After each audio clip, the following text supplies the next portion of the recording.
บุคคลที่มีสติจะเป็นบุคคลเป็นผู้รู้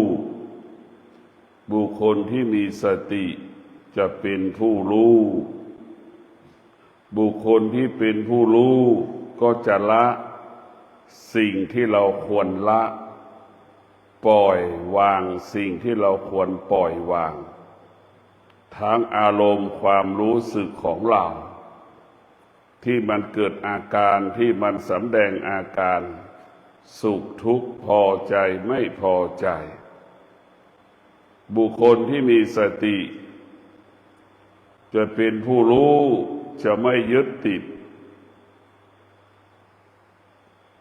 รู้สิ่งใดก็ละสิ่งนั้นรู้สิ่งใดก็ให้รู้เฉยๆในสิ่งนั้นบุคคลที่มีสติก็จะเป็นผู้รู้อาการของลมหายใจเข้ากี่ร้อยครั้งมันก็รู้อาการลมหายใจออกกี่ร้อยครั้งก็รู้บุคคลที่มีสติจะมีความมั่นคงความมั่นคงเกิดที่กายวาจาใจของเราบุคคลที่มีความมั่นคงคิดพูดและกระทำสำลิดผลสำเร็จดั่งใจปรารถนาแม้ว่าจะปฏิบัติธรรมก็สำเร็จแม้ว่าจะประกอบอาชีพใดๆก็ประสบความสำเร็จบุคคลที่มีสติแล้วจะมีความมั่นคงควบคุมกายวาจาใจของเราสติก็เปรียบเสมือนรากฐานของตึกเสาเตาหม้อหรือรากฐานของตึกหรือเสาเข็มสติจะเป็นเช่นนั้นมันเป็นรากฐานของจิตมันเป็นรากฐานของกายบุคคลที่มีสติจะเป็นผู้ที่รู้เท่าทันอาการของอารมณ์ที่ทุกข์สุขมันปรากฏจะไม่ยึดติดสุขทุกข์ที่ปรากฏจะไม่ตอบสนองสุขทุกข์ที่มันปรากฏบุคคลที่มีสติรู้สึกตัวรู้อาการ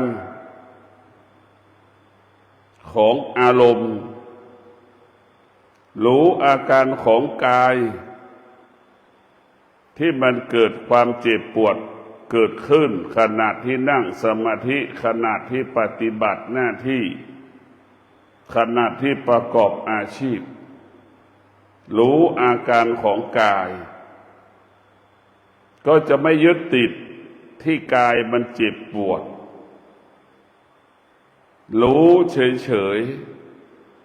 ๆถ้าเราไปยึดติดก็หลงทางอีกเหมือนเราไปยึดติดในก้อนน้ำแข็งสักพักก้อนน้ำแข็งก็ละลายเป็นน้ำเราไปยึดติดในน้ำแข็งที่ละลายเป็นน้ำอีกสักพักหนึ่งน้ำจากน้ำแข็งที่ละลายเป็นน้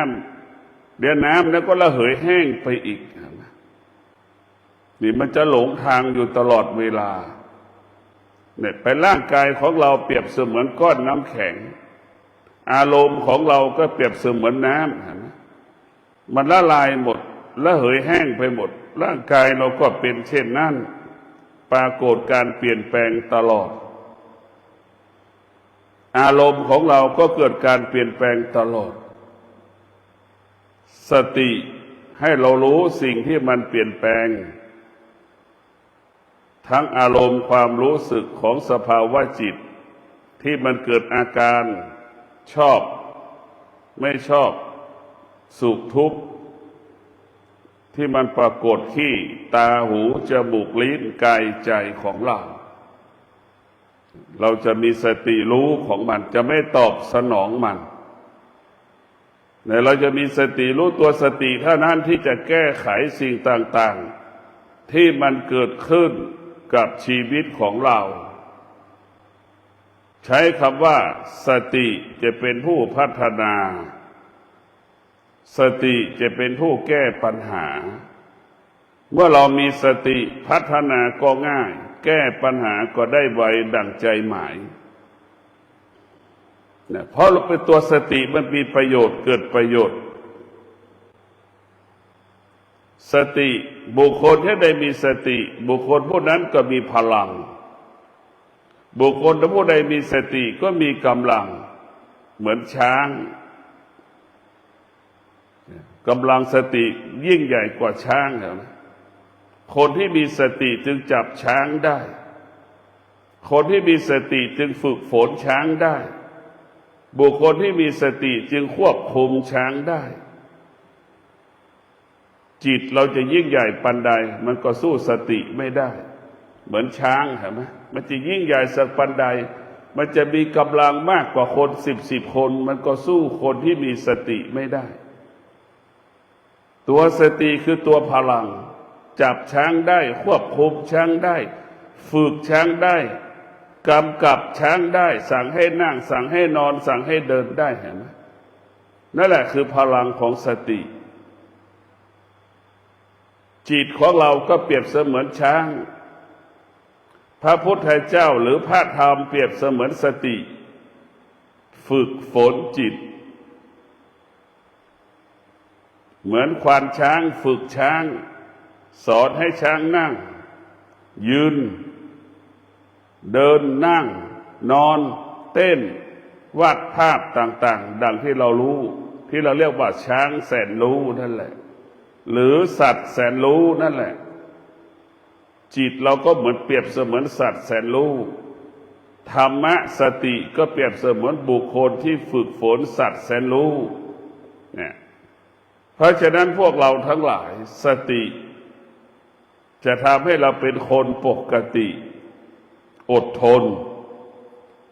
วิริยะภาคเพียรมีสัจจะบุคคลที่มีสติจะเป็นบุคคลที่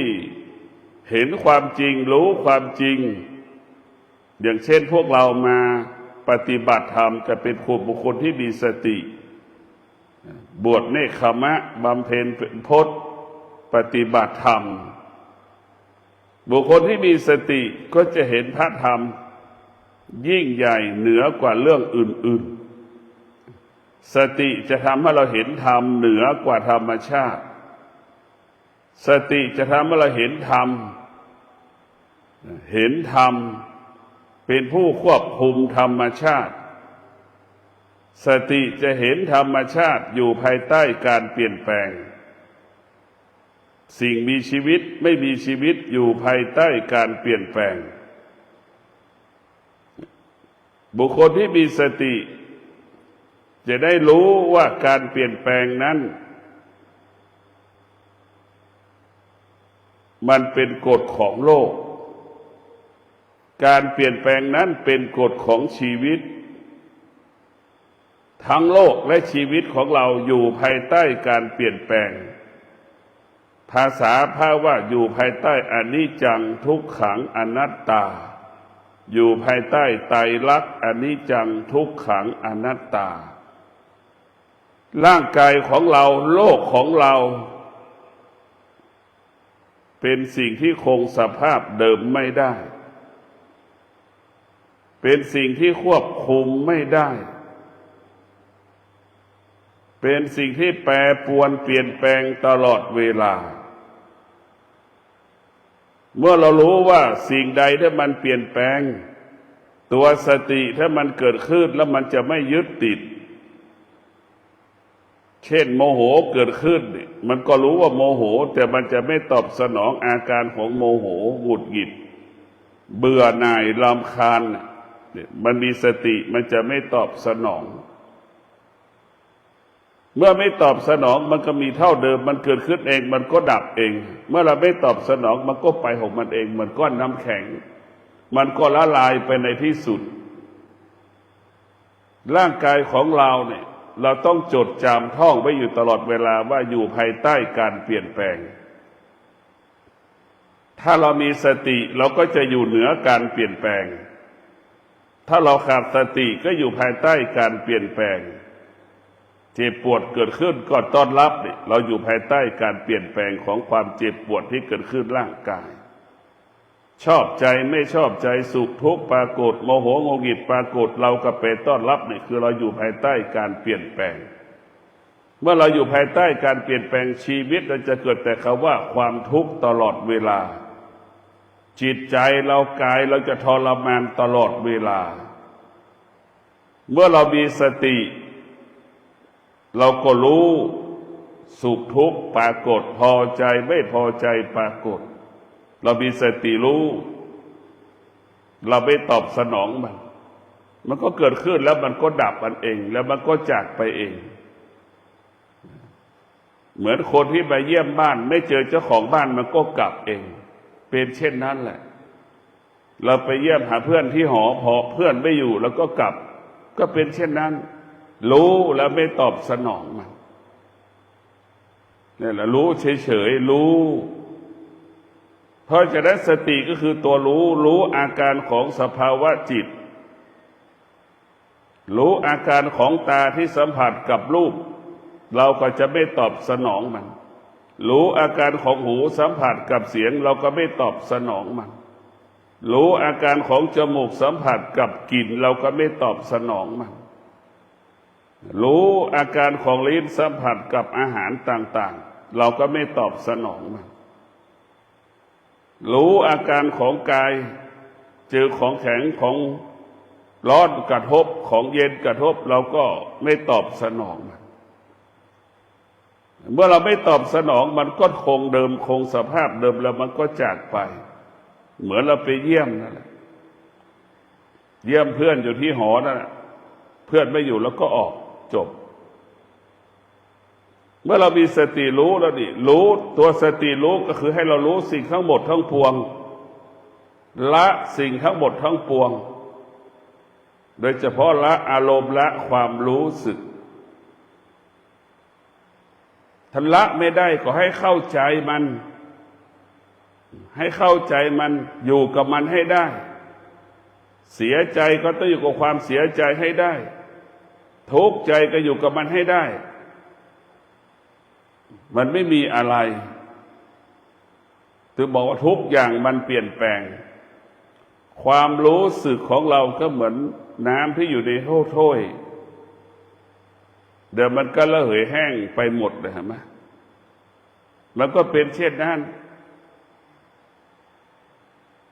มันระเหยไปหมดอารมณ์ความรู้สึกของเราก็เหมือนน้ำแบบไปไว้ตากแดดมันถูกความร้อนก็ระเหยไปหมดร่างกายของเราก็เช่นเดียวกันมันก็เกิดการเปลี่ยนแปลงหมดเราก็ไม่ยึดติดสิ่งใดที่มันเปลี่ยนแปลงเราจะไม่ยึดติดสิ่งใดที่มันเปลี่ยนแปลงปรากฏเราจะอยู่เหนือมันเราจะอยู่เหนือสิ่งที่เรารู้หมดทุกเรื่องตารู้สิ่งใดเรามีสติเราก็อยู่เหนือสิ่งนั้นหูรู้สิ่งใดเราก็ละสิ่งนั้นจมูกรู้สิ่งใดเราก็ละสิ่งนั้นลิ้นรู้สิ่งใดเราก็ละสิ่งนั้นกายเราสัมผัสสิ่งใดก็ละสิ่งนั้นเราจะละเพราะเรารู้แล้วเราก็ละเพราะฉะนั้นพวกเราควรพิจารณาเราต้องละให้หมดละอารมณ์ละความรู้สึกอารมณ์ความรู้สึกของเราถ้ามีตัวตนก็เหมือนธุลีฝุ่นที่มันเกาะกระจกด้วยตาเรามองด้วยตามองไม่เห็นเห็นไหมเราจะเห็นได้ว่าอารมณ์ของเรามันที่เราขุ่นมัวอย่างละเอียดอย่างหยาบมันก็เหมือนธุลีติดกระจกจิตของเราก็เหมือนกระจกถ้าเกิดอารมณ์ไม่ดีเมื่อไหร่มันก็จะขุ่นมัวเหมือนกระจกมันใสอยู่แล้วเป็นปกติจิตเราก็ใสอยู่แล้วเป็นปกติพอเกิดความโลภความโกรธความหลงเกิดความเกลียดชังสุขทุกข์เกิดขึ้น มันจะทำให้จิตเราขุ่นมัวเหมือนธุลีฝุ่นเกาะกระจกที่มันใสงามแวววับมันก็หม่นหมองไม่มีความสง่างามเพราะฉะนั้นแกะสุขเกิดขึ้นที่ไหนกับที่ตาหูจมูกลิ้นกายใจทุกข์เกิดขึ้นที่ไหนที่กับตาหูจมูกลิ้นกายใจสุขเกิดขึ้นที่ไหนเราก็แก้ที่นั่นทุกข์เกิดขึ้นที่ไหนเราก็แก้ที่นั่นแต่เราไปแก้สุขทุกข์นอกกายหมดสุขก็ไม่ได้เกิดจากนอกกายทุกข์ก็ไม่ได้เกิดที่นอกกายทั้งสุขทั้งทุกข์มาอยู่ที่กายกับจิตของเรากายกับจิตเนี่ยเป็นบ่อเกิดแห่งความทุกข์หรือเราเรียกว่าขันธ์ห้านะเป็นบ่อเกิดแห่งความทุกข์ทั้งสิ้นมันเกิดขึ้นที่กายเราเกิดที่จิตของเราสุขทุกข์เราจะให้สุขเกิดมันก็เกิดที่ตาหูจมูกลิ้นกายใจที่กายที่กับจิตของเราเราจะมาให้สุขเกิดขึ้นมันก็ที่กายกับจิตของเราเราไม่ต้องไปหาคนไหนมาแก้หรอกไม่มีใครแก้ให้เราได้เราทุกข์ไม่มีใครแก้ให้เราได้สุขก็ไม่มีใครให้เราสุขได้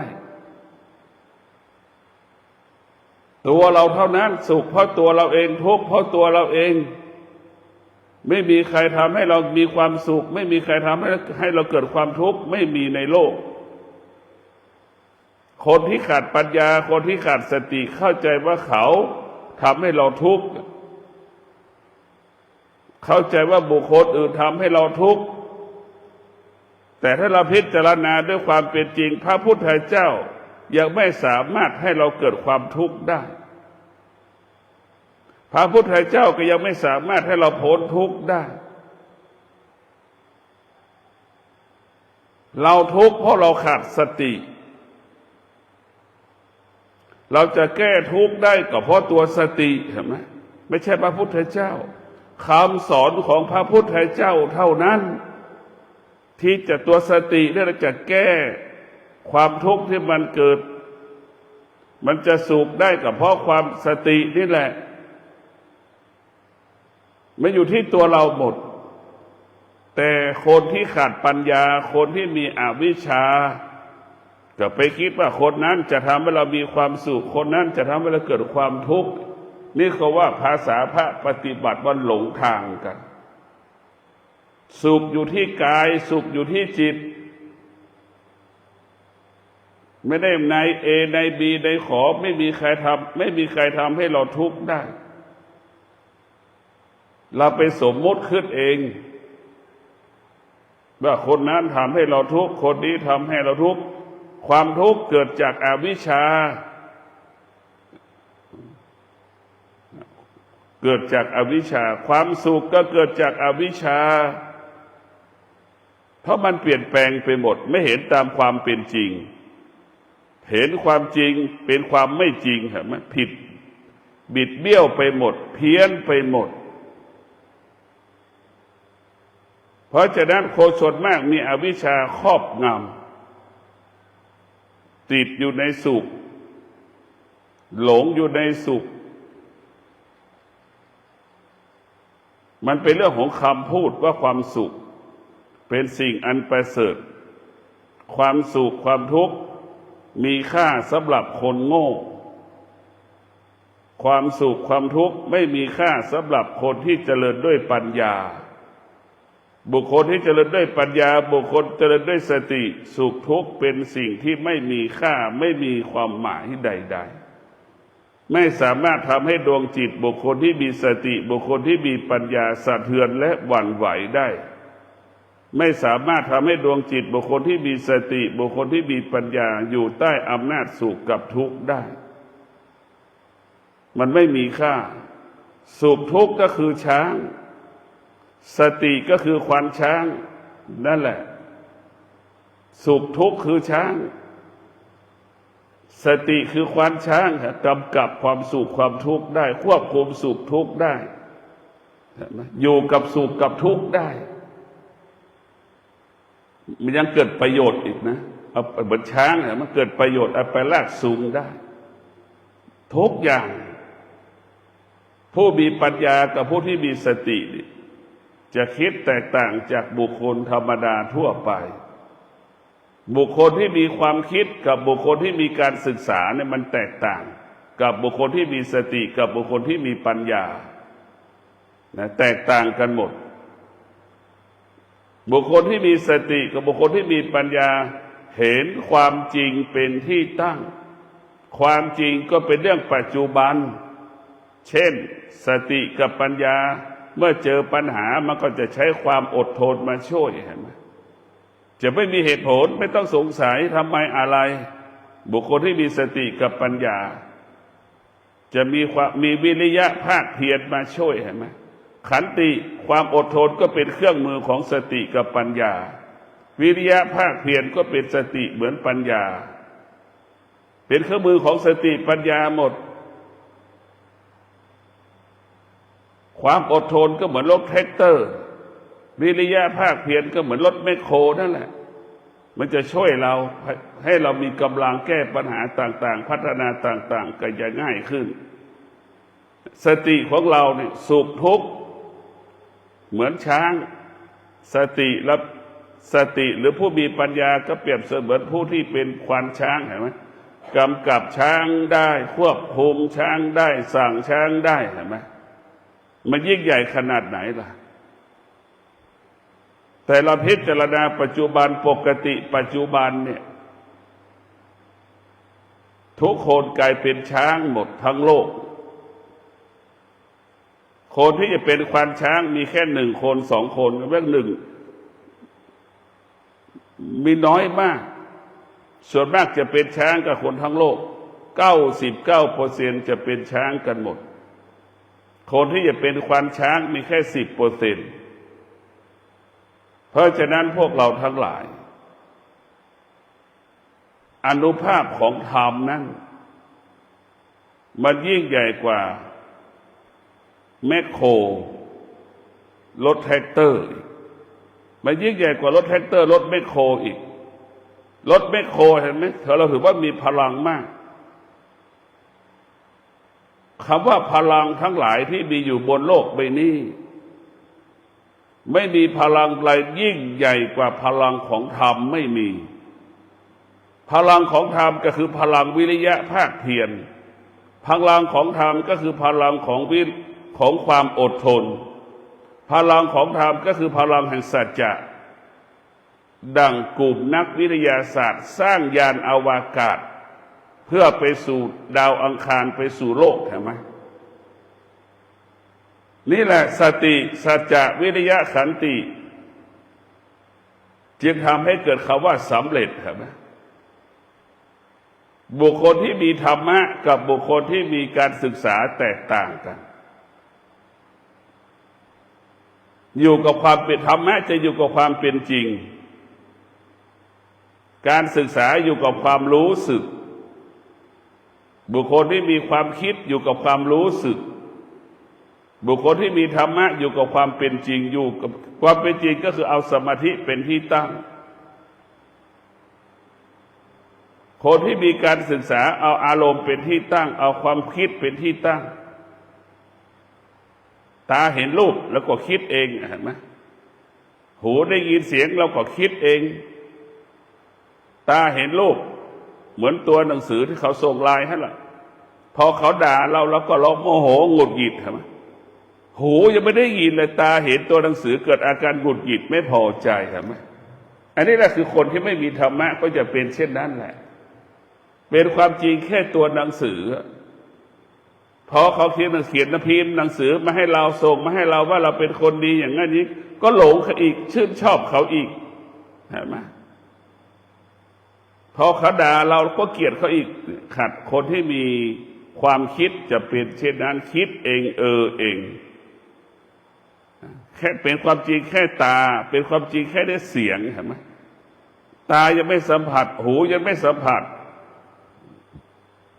กับความเป็นจริงมีแต่เสียงหลงเสียงเกลียดเสียงเห็นไหม หลงรูปเกลียดรูปแล้วจะอยู่ตรงไหนชีวิตเราก็อยู่ภายใต้สองอย่างตาเห็นรูปทั้งหลงทั้งเกลียดมันจะอยู่อย่างใดล่ะหูสัมผัสกับเสียงทั้งหลงทั้งเกลียดก็เป็นอย่างนี้อีกแหละไม่จะอยู่ตรงไหนมันไม่มีที่สงบสุขเกิดขึ้นที่ตาอ่านหนังสือกันแล้วเพลิดเพลินในความทุกข์เกิดขึ้นที่หูเสียงดังอีกเห็นไหมมันจะไปอยู่ตรงไหนฟังหูกำลังฟังเพลงหรือฟังธรรมะสนุกเอาอีกแล้วกินเหม็นเข้าจมูกอีกแล้วเห็นไหมแล้วจะไปอยู่ตรงไหนล่ะนึกดูกันแล้วกันนี่แล้วชีวิตเราอยู่ภายใต้อำนาจของอายตนะทั้งหมดเบียดเบียนเรากินข้าวกำลังอร่อยเห็นไหมกินข้าวกำลังเพลิดเพลินมีความสุขเอายุงมากัดกายอีกแล้วเห็นไหมเกิดอาการคันอีกแล้วโมโหอีกในชีวิตเราจะเวียนอยู่ภายเรียกว่าชีวิตเราอารมณ์ของเราตกอยู่ภายใต้อำนาจของอายตนะเนี่ยเวียนว่ายตายเกิดอยู่ภายใต้อายตนะวันเนี่ยเป็นอย่างนี้จนเราตายสุขที่ตาในทุกข์ที่หูสุขที่หูทุกข์ที่ลิ้นอีกแล้วสุขที่ลิ้นทุกข์ที่กายมันจะเวียนไปอย่างเงี้ยไม่มีคำว่าจบสิ้นการปฏิบัติธรรมการประพฤติธรรมนี่เพื่อไม่ให้เราตกอยู่ใต้อำนาจตาหูจมูกลิ้นกายใจมันเป็นตัวชั่วร้ายก็คือตาเป็นตัวชั่วร้ายหูเป็นตัวชั่วร้ายตาหูจมูกลิ้นกายใจนี่ถ้ามันไม่ได้ฝึกนี่ตาเราไม่ได้ฝึกเนี่ยมันก็เหมือนเสือเห็นไหมหูของเราไม่ได้ฝึกมันก็เหมือนงูเห็นไหมจมูกเราไม่ได้ฝึกมันก็เหมือนเหยี่ยวเหมือนนกอินทรีเห็นไหมลิ้นไม่ได้ฝึกมันก็เหมือนช้างเห็นไหมเราตาหูจมูกลิ้นกายใจที่เราไม่ได้ฝึกก็เหมือนสัตว์นานาชนิดอยู่ในป่าใบไม้ร่วงก็ตกใจหวั่นไหวตลอดเวลาเห็นไหมหวั่นไหวอยู่ตลอดเวลาเหมือนเราตกเหมือนเราที่ไม่ได้ฝึกจิตก็ตกอยู่ใต้อำนาจตาหูจมูกลิ้นกายใจที่สัมผัสกับรูปรสกลิ่นเสียงเราก็ตกอยู่ใต้อำนาจนี้ถ้าอายตนะของเราได้รับการฝึกฝนก็เหมือนสัตว์ที่อยู่ในป่าเราเอานำมาฝึกที่เราเรียกว่าสัตว์แสนรู้เห็นไหมตาเห็นรูปมันก็รู้แต่มันไม่ยึดติดในสิ่งที่เรารู้เห็นไหมนี่คือเรามาฝึกเหมือนช้างเห็นไหมมันก็รู้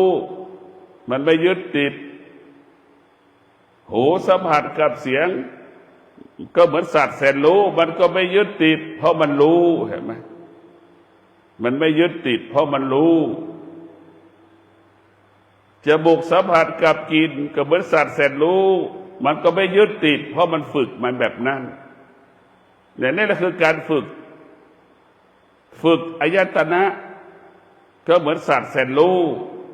อายตนะที่เราไม่ได้ฝึกก็เหมือนสัตว์ที่อยู่ในป่าเหมือนสุนัขจรจัดนะจิตที่ฝึกเหมือนสุนัขแสนรู้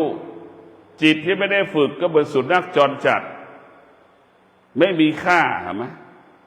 สุนัขจรจัดไม่รู้จะถูกฆ่าถูกยิงเมื่อไหร่ก็ไม่รู้เพราะอยู่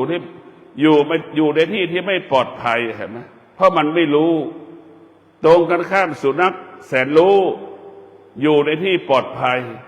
กินดีอยู่ดีเห็นไหมชีวิตมีค่ามีความหมายคนที่ฝึกจิตก็เป็นเช่นนั้นมีค่ามีความหมายสำหรับตนเองและบุคคลอื่นบุคคลที่ไม่ได้ฝึกจิตไม่มีค่าไม่มีความหมายนะเหมือนสุนัขจรจัดคนที่ไม่ได้ฝึกจิตจะคิดก็หลงพูดก็หลงไม่ใช่ความจริงไม่เป็นความจริงไม่มีค่าไม่มีความหมายสำหรับตัวเองและบุคคลรอบข้างตัวเองเนี่ยพวกเราทั้งหลายต้องพิจารณาไอ้ตาหูจมูกลิ้นกายใจนี่แหละคือเป็นตัวที่สำคัญที่สุดสุขกับที่ตาสุข100 ครั้งกับที่ตาหูจมูกลิ้นกายใจทุกข์กี่ร้อยครั้งก็เป็นอยู่ที่ตาหูจมูกลิ้นกายใจกิเลสจะอยู่ที่ไหนก็อยู่ที่ตาหูจมูกลิ้นกายใจ ความโลภความโกรธความหลงความรักความเกลียดความชังก็อยู่ที่ตาหูจมูกลิ้นกายใจอยู่ที่นี่หมดเบื้องมันเป็นธรรมชาติถ้าเรามีธรรมะเนี่ยถ้าเรามีธรรมะก็จะไปจัดการตาหูจมูกลิ้นกายใจเนี่ยธรรมะก็จะไปฝึกตาของเราเหมือนช้างจะไปจับช้างอยู่ในป่าเอาช้างมาควบคุมได้จับช้างได้ควบคุมช้างได้ฝึกช้างได้จนถึงที่สุดช้างนั้นจะเป็นช้างแสนรู้นี่แหละธรรมะจะไปฝึกธรรมะก็คือสติประกอบไปด้วยความอดทนสติประกอบไปด้วยวิริยะภาคเพียรเห็นนะจึงเกิดคำว่าสำเร็จในการฝึกช้างนั่นแหละคือธรรมะก็คือตัวสติจะไปฝึกธรรมชาติฝึกช้างให้เป็นมีให้ช้างแสนเกิดคำว่าช้างแสนรู้หูของเราอีกก็ฝึกหูก็คือม้าเราก็จะฝึกจับม้าอยู่ในป่ามาฝึกจนถึงที่สุดม้าเราก็ม้าก็คือฝึกจนม้าแสนรู้จ็อกกี้ครึ่งหลังม้ามันก็รู้ไม่เกิดอาการไม่สำแดงอาการนี่คือจิตหูของเราฝึกจมูกของเราก็ฝึกอีกเหมือนควายไถนาเราก็เอาควายมาฝึกควายไถนาให้ควายไถนามาคุ้นเคยกับการไถนาเห็นไหมเอาเอาไถใส่คอมันก็รู้แล้วมันจะไปแล้วเนี่ยฝึกให้เราไปแล้วเราฝึกเราต้องฝึกสติที่จะฝึกควายเห็นไหมจมูกเปรียบเสมือนควายแล้วก็ฝึกจนถึงที่สุดควายมันก็รู้ถึงแล้วดูไถนาเมื่อไหร่เอาควายไปไถนามันก็คุ้นเคยมันก็จบเนี่ยเราฝึกคุ้นเคยกับธรรมะมันก็จะเอาธรรมะมันก็ปฏิเสธธรรมชาติลิ้นของเราเนี่ยมันก็เหมือนงัวนะฝึกมันอีกเทียมล้อลากล้อเห็นไหมเทียมเกวียนลากเกวียนนั่นแหละเราก็ฝึกมันจนถึงที่สุดพอถึงเวลาเราจะไปฤดูเก็บผลผลิตเราก็จะใช้งัวไปลากเข้าปลาอาหารใช้เทียมล้อไปลากหญ้าลากเข้าออกจากทุ่งจากนาเห็นไหมพอถึงเวลาเรางัวมันก็รู้ที่จะบรรทุกเข้าของหนักๆนี่คือการฝึกเรียกว่าธรรมะจะเป็นผู้ควบคุมธรรมชาติเห็นไหมธรรมะก็คือสติควบคุมตาหูจมูกลิ้นกายใจธรรมะจะเป็นผู้ที่ฝึกฝนธรรมชาติคือตาหูจมูกลิ้นกายใจเหมือนเรามาอยู่วัดเนี่ยเราตามใจตัวเองไม่ได้นี่คือเป็นการฝึกให้เรามีสติมากขึ้นแต่ถ้าเราอยู่บ้านเราขาดสติตามใจตัวเองทุกอย่างเราขาดสติเหมือนที่บอกตลอดเวลาเราจะวัด7 วันเราใส่เสื้อสีขาวนะชุดสีขาวนะแต่ถ้าเราอยู่ในบ้านนอกบ้าน7 วันนี่เราเปลี่ยนสีกี่สีล่ะเสื้อกี่10 ตัวล่ะนึกดูนี่แล้วจะเป็นในการมีสติกับการขาดสติแตกต่างกันเพราะฉะนั้นพวกเราต้องมีสติที่จะศึกษาเรียนรู้หลักธรรม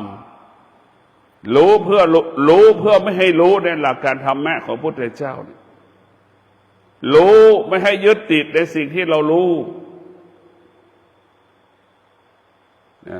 เพื่อละรู้เพื่อวางหรือเพื่อปล่อยรู้ด้วยปัญญาจึงไม่ยึดติดในสิ่งที่เรารู้ด้วยปัญญาจะไม่ยึดมั่นถือมั่นสิ่งใดสิ่งหนึ่งที่มันมีอยู่บนโลกใบนี้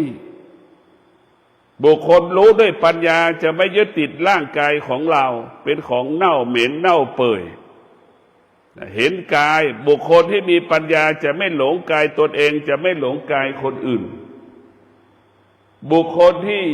มีปัญญาจะเห็นกายร่างกายเป็นของเน่าของเหม็นเหมือนดังที่ได้บอกแล้วว่าทั้งหญิงทั้งชายเนี่ยทั้งแก่ทั้งเฒ่าทุกรุ่นถอดเสื้อผ้าออกไหมไม่มีใครหลงกายของใครสักคนนี่เห็นคนที่ยังป่วยนอนอยู่บนเตียงอีกทุกคนทุกรุ่นพิจารณาในกายเห็นไหมกายนอกเนี่ย เราก็หุ้มด้วยเสื้อผ้าเราก็หลงเสื้อผ้าไม่ได้หลงกายพอเห็นกายในกายจริงๆกายของเราเป็นของสกปรกเป็นของไม่น่าดูเห็นไหมเราถอดกางเกงเสื้อผ้าออกแล้วก็ไปดูต่ออีกคนเจ็บคนป่วยอีกเห็นไหมคนที่ป่วยอย่างน้อยอย่างเบาอย่างหนักอย่างใกล้ตายนี่เราไปดูอาการของคนเจ็บป่วยอาการเขาว่าเกิดแก่เจ็บตายเราก็จะละเราก็จะวางเราจะไม่หลงเราจะไม่ยึดทุกวันนี้เราเป็นหลงกายของคนอื่นก็มาหลงกายของเราเห็นไหมเราก็กลายเป็นกาวอีกคนก็กลายเป็นหนูติดกาวทั้งเขาทั้งเราอยู่ด้วยกันมันก็ทุกข์ทรมานทั้งคู่หลักธรรมะบุคคลที่มีปัญญาเหมือนหนูไม่ติดกาวอิสระเหมือนนกไม่อยู่ในกรงอยู่กลางฟ้าอยู่กลางอากาศอยู่บนยอดไม้เป็นอิสระนั่นคือธรรมะจะเป็นเช่นนั้นเรามาฝึกจิตให้จิตเป็นอิสระให้กายเป็นอิสระเราจะต้องฝึกจิตของเราไม่ให้ตกอยู่ใต้อำนาจตาก็เป็นส่วนหนึ่งของจิต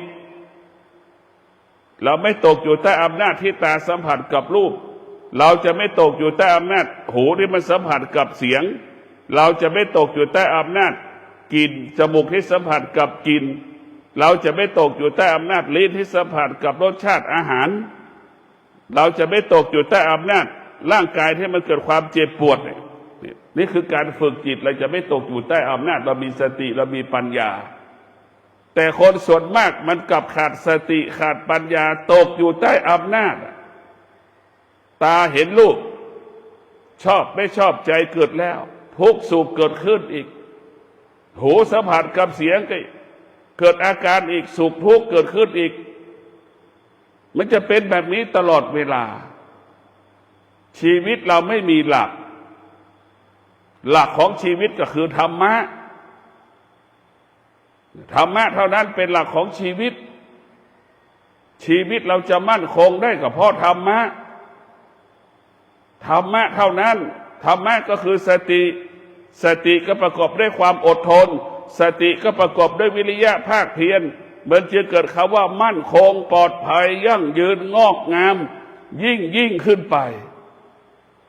เราไม่มีธรรมะเราก็ตกอยู่ใต้อำนาจของธรรมชาติเห็นไหมตกอยู่ใต้อำนาจธรรมชาติเหมือนคนบ้าอยู่กองขยะเหมือนคนบ้าไม่รู้ร้อนรู้หนาวเห็นไหมจะเป็นเช่นนั้นไม่รู้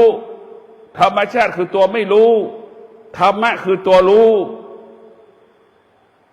ธรรมะคือตัววิชาธรรมชาติเป็นอวิชชาเห็นไหมเพราะเราตกอยู่ใต้อำนาจธรรมชาติเพราะเรามีอวิชชาถ้าเรามีวิชาเรามีปัญญาแล้วเราจะอยู่เหนือธรรมชาติเรารู้ว่าธรรมชาติมันเปลี่ยนแปลงเรารู้ว่าธรรมชาติมันคงสภาพเดิมไม่ได้เรารู้ธรรมชาติควบคุมไม่ได้ห้ามไม่ให้เราโมโหก็ห้ามไม่ได้แต่ธรรมะให้เรารู้ว่ามันโมโหแต่เราไม่ตอบสนองมันก็จบมันก็ไม่มีค่าไม่มีความหมายใดๆทั้งสิ้นเนี่ยธรรมะก็คือทำให้เรามีสติรู้เท่าทันสิ่งเรารู้เท่าทันธรรมชาติของตาหูจมูกลิ้นกายใจที่มันปรากฏดังคำว่าจิตรู้สิ่งใดให้ละสิ่งนั้นจิตรู้สิ่งใดให้อยู่เหนือสิ่งนั้นจิตรู้สิ่งใดให้รู้เฉยจิตที่ฝึกคือเป็นจิตผู้รู้จิตที่ฝึกคือเป็นจิตที่มั่นคงจิตที่ฝึกเป็นจิตที่ไม่หวั่นไหวจิตที่ฝึกจิตนั้นเข้าใจเข้าถึงความจริงของธรรมชาติมันเปลี่ยนแปลงทุกลมหายใจเหมือนเมื่อความแก่มันปรากฏทุกคนขณะที่เกิดมาความแก่ปรากฏแล้วเมื่อความแก่ปรากฏมันก็ต่อไปด้วยความเจ็บปรากฏเมื่อความเจ็บปรากฏความตายก็ปรากฏมันต่อเนื่องสืบเนื่องกันตลอดเวลาเพราะฉะนั้นพวกเราทั้งหลายมีสติพิจารณาว่าชีวิตของเราเนี่ยตกอยู่ใต้อำนาจ ของตาหูจมูกลิ้นกายใจตาหูจมูกลิ้นกายใจก็ตกอยู่ใต้อำนาจกิเลสความโลภความโกรธความหลงโลภะโทสะโมหะตกอยู่ใต้อำนาจรูปกับนามไปตกอยู่ใต้อำนาจสิ่งต่างๆที่ตาอายตนะมันสัมผัสธรรมชาติก็คือกาวดักหนูขณะเดียวกันธรรมชาติก็เปรียบเสมือนหนูติดกาวอีกมันจะเป็นอย่างนี้เราก็ติดกับธรรมชาติออกไม่ได้ถ้าเราออกจากธรรมชาติได้ชีวิตเราจะเป็นอิสระเหมือนนกออกจากกะลังเหมือนนกอยู่บนยอดไม้สามารถบินไปได้ทิศทั้งสี่ทุกวันนี้เราติดอยู่ใต้อำนาจธรรมชาติธรรมชาติก็คือกรงนกครับนะ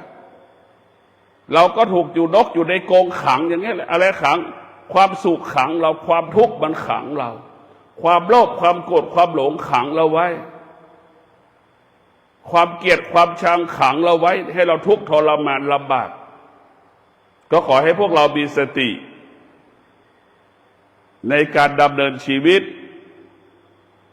เราจะอยู่ปฏิบัติธรรมเราก็มีสติการปฏิบัติธรรมก็จะสำเร็จ